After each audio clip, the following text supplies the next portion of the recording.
երբ որ մենք 60-ից հետո, 65-ից հետո ձեռքթափ ենք տալի մարդկանց, ասում ենք 60 տարեկան է, այդ ձեռքի հապտալը, այսինքն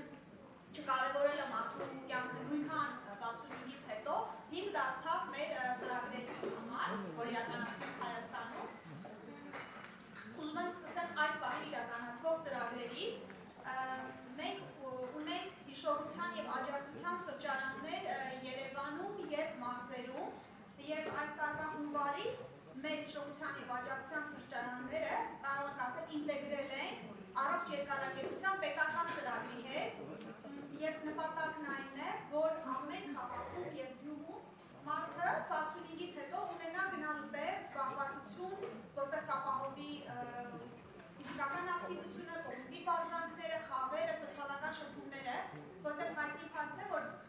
դեմենցիայի կանխարգելման համար 14 ներողություն գործոններ կան, որոնց մեջ նաև վերնշվածներն են, նաև լսողություն, հիվանդությունների կանխարգելումը, կոմպենսացված պահելը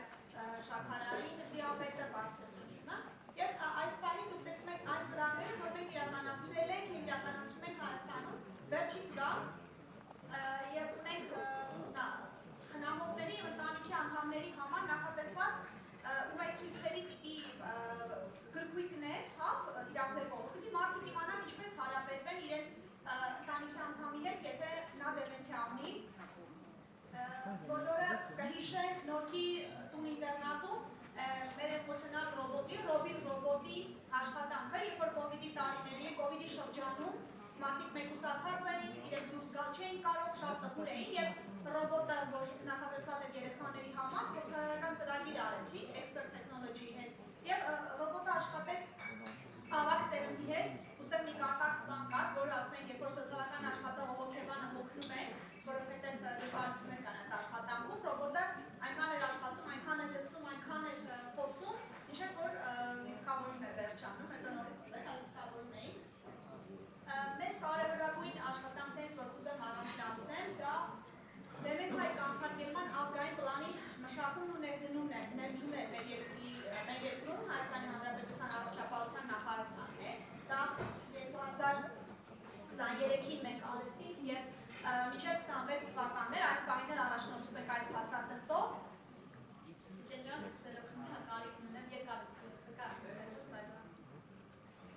և այս պահին արդեն ասացի, որ իրականացնում ենք առողջ երկարակեցության ակումբները համատեղ մեր աջակցության սրճարանների հետ։ Տեսեք, հիշողության սրճարաններ Երևանում և Գյումրիում, ես ովքեր որ լինում են մարզերում, առաջարկում եմ, ինձ հետ կապվեք, ցանկացած օր, ցանկացած տեղ, որ ունենք ակումբ, գնացեք, տեսեք, թե ինչ է կատարվում, ինտելիգենտ մարդիկ, ովքեր որ արդեն 65+ են,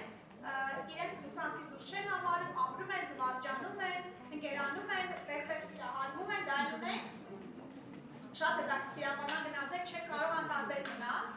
միանալու եկեք խմբային երգի, վարժանքների։ 2023-ին մենք իրականացրեցինք Brain Health Armenia ծրագիրը, առողջ ուղեղի հայկական ծրագիրը, երբ որ 4400 մարդու Երևանում և մարզերում կատարեցին հիշողության գնահատում հանրային մոդելյան տեստի միջոցով և արդյունքները այստեղ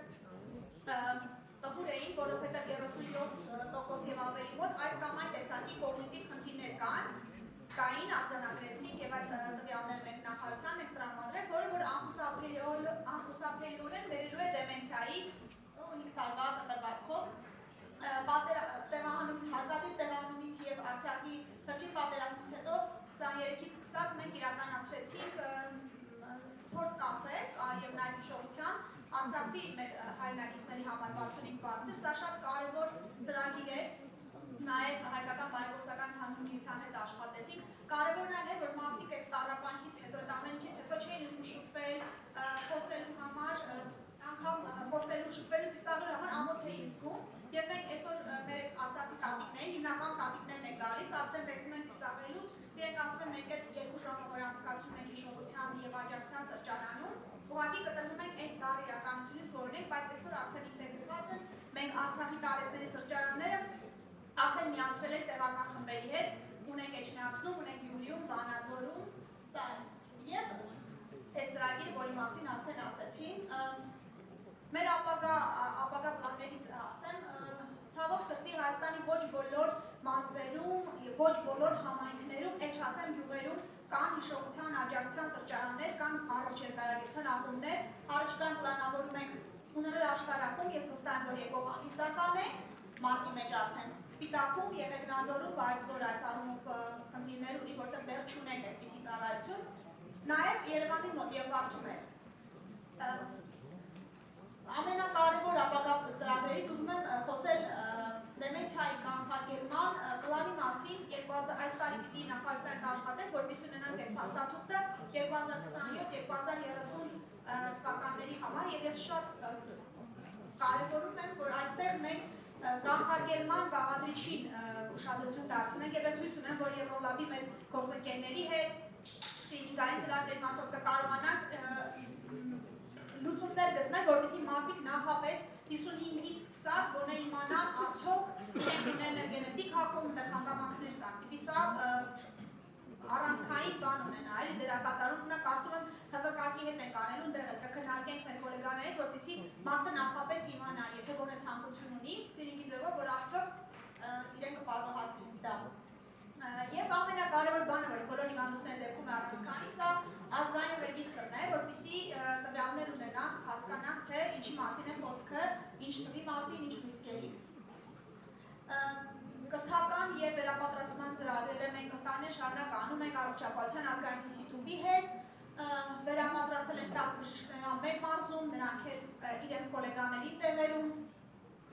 խնամատարների համար, ընտանիքի անդամների համար բարբերաբար ունենում ենք հանդիպումներ, քննարկումներ, որպեսզի մարդիկ իմանան ուշագրավ մի բան ոստիկանության աշխատողների համար, բարեկների համար, ովքեր որ առաջնային օղակում կարող են հանդիպել դեմենցիա ունեցող անձանց եւ կարող են չճանաչել, որովհետեւ շատ ուշ փուլում, այո, տեսանելի է, դուք ոստիկանական տեղեկագրերում շատ եք, չէ՞, հանդիպում, որ դուրս է եկել տանից կորել է, այսինքն ոստիկանության աշխատողներն իրենք էլ պիտի առաջնային նշաններով կարողանան ճանաչել դեմենցիան եւ կարողանան ճիշտ հաղորդակցվել տվյալ խնդիր ունեցող տարեցի հետ, որպեսզի կարողանան հասցնել տուն եւ ընտանիքի անդամների համար էլ մենք ունենք այսպես ստուգեցուցեր, թե ինչ անեն, որպեսզի հեշտ կարողանան ընտանիքի անդամի հույսը չկորցնել։ Անդրադառնալով մեր հետազոտական ծրագրերին, ասեմ, որ մարդիկ, երբ որ գալիս են հիշողության սրճարան, անպայման գնահատում են անցնում կոգնիտիվ ֆունկցիաների, հետո 6 ամիս հետո էլի, ու այս արդեն ապացուցված է, որ հիշողության սրճարան այցելող տարեցները ունենում են կոգնիտիվ բարելավում իրենց վիճակի։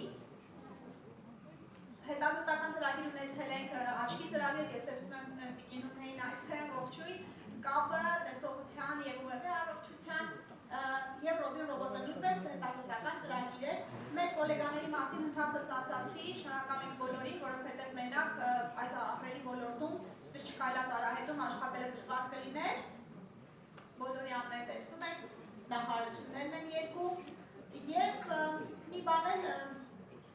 առաջին անգամ մեր կազմակերպության ջանքերով եւ մենք ստեղծեցինք երկրորդ շնչառություն հաղորդաշարը, որը անդրադառնում է 60+ մարդկանց իրենց համար է, իրենց մասին է եւ ներկաներից բոլորը որ ունեն ծրագիր, ունեն գաղափար, ունեն տարեցմարդ, որ իրենց շրջապատմություն ավելի է եւ աշխատանքի մեջ է եւ վերցրել է երկրորդ շնչառություն ակտիվ կյանք ունի, խնդրում եմ իր մասին եւ ծրագրերի մասին ինձ ասել, որպեսզի ի միջոցով երկրորդ շնչառություն հաղորդման միջոցով նաև հանրության իրազեկենք հետաքրքիր ստատիստիկական մեր լսարանի կեսից ավելի 65+ տարեկան տատիկ պապիկներ են եւ դա ուղղակի օրգանիկ լսարան է, ոչ թե ինչ-որ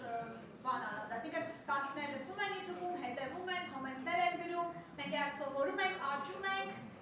եւ այսպես եւ վստահում են մեզ, դեռ հաշվի առեք։ Եվ եթե ում կհետաքրքրի, կխնդրեմ YouTube-ում տեսնել, բաժանորդագրվել, հետևել եւ ձեր շուրջ ուշադիր եղեք 65+ 70+ մարդիկ, որ ակտիվ են, ասեք ինձ դրանց մասին։ Եվ եթե ինձ հետ կուզենաք կապեք, շնորհակալ կլինեմ, որտեղ ամեն մի շփում համագործակցություն է ստեղծում տեսանյութ